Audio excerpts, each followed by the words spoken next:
дар шаҳри Турсунзода бахшида ба 30-солагии қабули Конститутсияи Ҷумҳурии Тоҷикистон ҷамъомади тантанавӣ баргузор гардид. Дар қисми тантанавии чорабинии нотиқон нақши Конститутсияро дар бунёди давлати демократӣ, ҳуқуқбунёд, дунявӣ ва ягона ба созгор арзёбӣ намуданд. Гуфта шуд ки Конститутсияи Ҷумҳурии Тоҷикистон дастоварди даврони соҳибистиқлолӣ ба ҳисоб рафта, дар баланд бардоштани шуъури сиёсӣ ва маърифати ҳуқуқии сокинони мамлакат саҳми муассир дорад. Зеро Конститутсияи Тоҷикистони соҳибистиқлол ки заминаи эъмори давлати мустақили миллӣ ва пешравии тамоми ҷанбаҳои ҳаёти мардуми кишварро фароҳам овардааст, яке аз дастовардҳои муҳимтарин мебошад. Амалӣ намудани меъёрҳои Конститутсия ба халқи сарбаланди тоҷик имкон дод ки бо роҳбарии пешвои муаззами миллат муҳтарам Эмомалӣ Раҳмон пояҳои устувори ҷомеа ва давлатро созмон дода, сулҳу оромӣ, суботи сиёсӣ ва ваҳдати сартосариро дар кишвар таҳким бахшад. Бо такя ба ин санади сарнавиштсоз тамоми қонунҳои амалкунанда қабул гардида, рушди устувори иқтисодии кишвар марҳила ба марҳила таъмин карда мешавад ва имрӯз барои ҳар як шаҳрванди мамлакат шароити зиндагии арзанда ва инкишофи озодона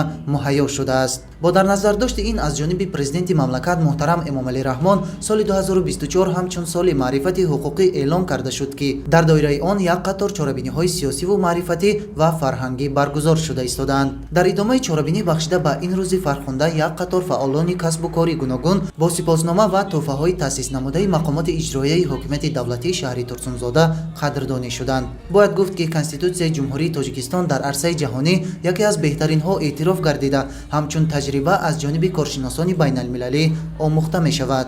Дар анҷом аз ҷониби ҳунармандону санъаткорони шӯъбаи фарҳанг барномаи рангини консертӣ манзури ҳозирин гардонида шуд.